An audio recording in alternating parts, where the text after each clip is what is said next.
This April 18th, 2024 Plan Commission to order. Brandy, would you do the roll call, please? Yes. Hanson. Here. Dyer. Here. Douglas Johnson. Here. Colhane. No place I'd rather be. Lutzke. Present. Kays. Yes. And Ford, Brink, and Dolly are absent. We have a quorum, and obviously Plan Commission is majority. Thank you, Brandy. Number 3 on the agenda is invitation for public comment. If anybody has anything to say that is not on the agenda, we will address it towards the end of the agenda. Just let Brandy know, and we'll get to it. Number 4, approval of the agenda. Can I get a motion, please? So moved. Motion by Kays, second by Dargits. All those in favor, please say aye. Aye. All those opposed, same sign. Motion passes. Can I get a motion for the agenda, or excuse me, the minutes? So moved. Motion by Kays, Second. second by Dargits. Any questions, concerns, comments, additions, amendments? Okay. All those in favor? Aye. All those opposed? Motion passes. Number 6A, this is a ordinance amendment to 25-6. Brandy, would you take it away, please? Yes, thanks, Liam.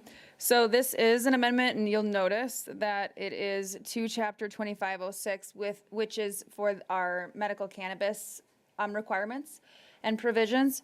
So the reason usually Plan Commission recommends Title 21 or 24, anything related to planning or zoning. This Title 25 or Chapter 25 directly has reference to Title 21, as there's certain provisions of the distance, the zoning, all of those things, the spacing requirements. So that is why this is applicable to, and it actually, in the specific section that we're amending, is in regards to fencing, and then that references 2160, which is in Title 21, obviously. So that's why we're looking at, if there's any confusion there. So the provision that was brought up, that we are a higher standard, and it just hasn't been questioned because we haven't seen any other facilities other than the dispensary. So the perimeter fencing is what has been brought up, as far as we have a higher standard than what is required by the state, and then as well as the various other communities that I researched about, they let those provisions fall to the administrative rule that the state has set forward, which you can see here is for any cultivation facility cultivating, processing, or storing cannabis outdoors or in a greenhouse or other structures that do not meet all security requirements for buildings must secure such cultivation areas with fencing and gates that are secure and undamaged, are at least 6 feet tall and obscure, or to have the cover that obscures regulated activities from being readily viewed from outside of the fenced-in area. So in our ordinance, we just say that all of these uses have to have a perimeter fence. And when you think about it, they can only be in the I-1 or the I-2 districts, which those are very large properties. So 30,000 square feet minimum for an I-1. That ends up being 800 linear feet of 6-foot fencing, when they're already required to have the security measures that the state requires and we require. And then the other thing is that they can have other uses in that property where the fence just is kind of a additional unnecessary item. Obviously, if there's things that are, if there's operations that are happening outside of the building, there should be security. But I'm sorry, I mean, a 6-foot fence still doesn't seem like that really cuts it. But the buildings, as long as the operations are all happening within the permanent foundation structure, they have their security measures in place.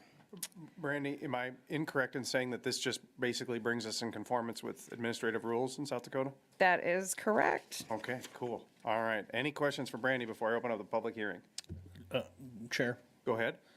So Brandy, I mean, give me, what's the background? Why did we start with a 6-foot fence? I mean, I get higher standard, but where did that? I can shed some light on that. When the initial. Is your name Brandy? I'm sorry, Brandy. Okay. I was just going to tell you how we got to, before we even got to this. Go ahead, Todd. When initiated Measure 26 was adopted, it basically said that we could adopt zoning regulations as a municipality that had a lot of ability to say yes to some things and no to others, but we couldn't say no to dispensaries. But so we went into cultivation facilities. And so a model regulation was adopted prior to the city taking that on. And part of that model regulation had that specific 6-foot fence regulation in it. And so part of it was just a copy and paste that came in, and then myself working with Brandy and former city attorney Roby, it was just part of the same language. So it wasn't meant for anything more than that. I think from my recollection, it was just. And so just to expand off that, and now each community has, like, everyone has changed their ordinances, like nobody has the cut and dry regulations. And then also the state has provided more guidance. At first, when this was all coming out, these uses, the communities kind of had to take it upon themselves. Yeah, It was a placeholder to make sure we didn't get caught with our pants down, right. We, at the time, the South Dakota Municipal League and the South Dakota Public Assurance Alliance contracted with myself and a few other attorneys and attorney types to create those model regulations. And so it was just basically a leftover of what was happening, because no one was prepared at that time. You look like you have a question burning, Rhonda. No questions? Okay, any other questions for Brandy? Any other questions for Brandy? Okay, there is a public hearing on this. I see the West boys are here. Do you guys have anything you want to say? Come on up here, Bob. Introduce yourself. I'm Bob West, and we are hoping to open a cultivation here relatively soon in Watertown. I guess all I can really add to this conversation is to help provide an understanding of what an indoor cultivation looks like. It's on a permanent foundation, entirely locked. All view of anything inside is obscured from the outside, so if there are windows, they'd have to be blacked out, everything like that. As well as if once you get into the facility, any area containing cannabis or any area where it is handled is also in a secured room. All of this will be monitored by security cameras per state standard. And then through our dispensary experience, we've had the opportunity to visit, I think, 6 different cultivations in the state, 3 of which are in like contractor shop, like kind of strip mall type of facilities in industrial complexes, and none of which have any fences around them. So we believe it is a little excessive, especially for an indoor cultivation. Sounds good. Thank you, Bob. Anything for Bob? Any questions? I assume you go by Bob, right? Yeah, that's fine. I always knew he was Bobby, but. That's fine too. Any other questions, concerns? Anybody else to speak on behalf of or against this ordinance change? Anybody online, on the phone, internet? Hearing none, I'll close the public hearing and I'll ask for a motion. Motion to approve. Second. Recommend approval to the city council. Yeah. Motion by Kay, second by Spear. Discussion. Any comments, concerns? No. Good. No comments, concerns. It looks to me like it makes sense, bringing in line with state regulation. All right, roll call, Brandy. All right. Kays. Yes. Oletsky. Yes. Kohane. Yes. Dargis Johnson. Yes. Spire. Yes. Hanson. Yes. Motion passes unanimously As recommended. as recommended. Number 7, open public comment. This is the time that you can talk about anything that wasn't otherwise on the agenda. Is there anyone online that wants to bring anything to our attention that we haven't discussed today? Okay. New business. I don't know if it's new or old business. I actually have something. Luke Muller, we need to get together. See what he told me to say. We're supposed to have a joint meeting, and it has something to do with the joint jurisdiction area and 16-foot sidewalls of detached structures. Very tantalizing stuff. But Luke had requested that I request that we have a joint meeting, and afterwards he will do training for both boards. So a joint meeting of this board and the joint jurisdiction board of adjustments. Mr. Chair, I was told today at work that, that you might be bringing this up. And I think what's going on here is we've been 9 years with the current joint jurisdictional zoning regulations with no major policy changes. And you know this more than anybody sitting on that joint board, that there are some things that you've had to maneuver to make happen or not happen. And it would maybe make some sense to take those things that, the car that you've been driving for the last 9 years and maybe just put some new tires on it. Yeah, I think we ran into it on Tuesday night or Monday night. I don't know. It all blends together. Monday night, we ran into it. There's some disagreement between city ordinance and the joint jurisdiction ordinance as it relates to sidewalls on detached structures. That was my understanding. I try to not remember all that stuff, but I think that's what brought up the discussion. So if we could get that, if you would work with Mr. Mueller to get that scheduled. and Yeah.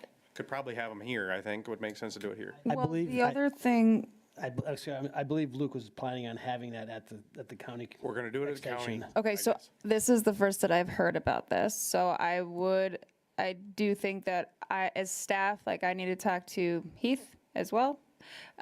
So before we just start coordinating, and then also for training, I think that needs to be discussed. Okay, well, I just. just know wanna bring that it up. Luke's going to be providing training to the County Commission Board of Adjustment Yeah. and the Joint Board of Adjustment as well, at least those two members that sit on this committee. And he was making the offer that if he's having that conversation with them, and if anybody of the planning commissioners wanted to stick around and listen, not obligated by any means, but just to listen. And I think that that's where, I mean, I know, with all of our internal workings and strategic planning type of stuff, definitely would want to run that up the chain to see what is planned, as far as City Manager Mack and Assistant City Manager Von I, because I know, this is all an ongoing thing of onboarding and training and whatnot. So definitely appreciate hearing about it. I'm going to hand and it then- off to you. It is now your problem, Randy. Okay. So And then I we'll remembered what I discuss. needed to remember, and Commissioner Kays helped me out here. If nothing becomes of it, then we'll just keep shoehorning it at the county level and make it work. But just an idea, if we could try to do that. If not, that's fine too. Any thank other you, new Liam. business? None that I have. Thank you, Brandy. Any from anybody else? Any old business? I just have a question about CL, Todd. I know did anything happen with that? Thank you. I hadn't thought about it for a minute. So, to my understanding, City Council Member Jurens is the chair of the committee. City Council Member Peters and Danforth are the City Council representatives. I believe it was myself, Bonnie, and Blake are the Planning Commission representatives to that committee. I am meeting, well, at least I've extended an invitation to meet with Councilmember Danforth and Jurens to lay out a rough timeline, plan of attack on how this committee will meet, topics to be discussed, and we're hoping to get that figured out next week and begin meeting shortly thereafter. Perfect. Great. Great question. Great response. Any other old business? Nope. Hearing none. Is there any reason for executive session? No. Okay, well then I will take a motion. We're adjourned. We're good. We're All good. right. Thank you. Thanks, everyone.